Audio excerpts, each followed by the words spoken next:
Hi friends, എല്ലാവർക്കും എൻ്റെ computer hardware ക്ലാസ്സിലേക്ക് സ്വാഗതം.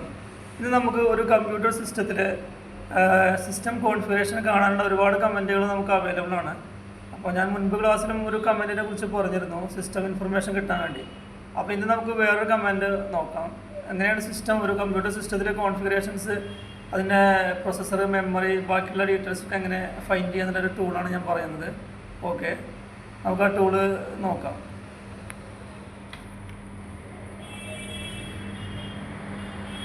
അതിനായിട്ട് നമ്മൾ എന്ത് വേണ്ടിച്ചു കഴിഞ്ഞാൽ സിസ്റ്റത്തിൽ റൺ എടുക്കുക.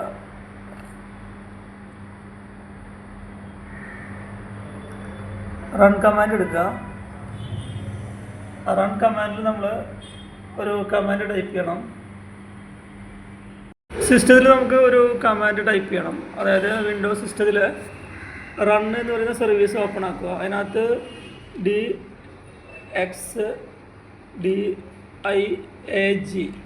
DX ഡയഗ് എന്നൊരു കമാൻഡ് ടൈപ്പ് ചെയ്യുക. എന്നിട്ട് നമ്മൾ ഓക്കെ പ്രസ് ചെയ്യുക. ഓക്കെ ക്ലിക്ക് ചെയ്ത് കഴിഞ്ഞാൽ നമുക്കൊരു ക്വസ്റ്റ്യൻ വരും. ഡയറക്ടെക്സ് ഡയഗ്നോസ്റ്റിക് ടൂൾ എന്നാണ് പേര്. You want to check the drivers digitally signed. അതിൽ നമ്മൾ യെസ് കൊടുക്കുക. യെസ് ക്ലിക്ക് ചെയ്യുക. ഓക്കെ,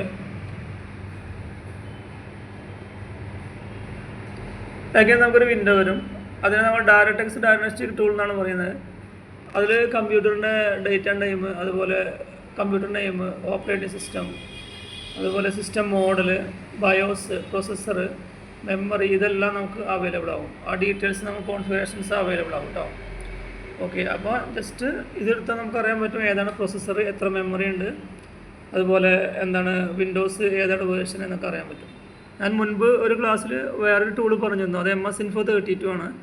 ഇത് ഡയറക്ടെക്സ് എന്ന് പറയുന്ന ടൂളാണ് ഉപയോഗിക്കുന്നത്. അതായത് DX ഡയഗ് എന്ന് പറയുന്ന കമാൻഡാണ് ഉപയോഗിക്കുന്നത്. റണ്ണിൽ നമ്മൾ ടൈപ്പ് ചെയ്യുന്ന ആ കമാൻഡ് ഒന്ന് ശ്രദ്ധിച്ചോളൂ. DX ഡയഗ് എന്നുള്ള കമാൻഡാണ് നമ്മൾ യൂസ് ചെയ്യുന്നത്. DX ഡയഗ് ടൈപ്പ് ചെയ്തതിന് ശേഷം നമ്മൾ ഓക്കെ പ്രസ് ചെയ്ത് കഴിഞ്ഞാൽ കാണുന്ന സ്ക്രീനാണ് ഈ വരുന്നത് കേട്ടോ. Okay, thank you for watching my class.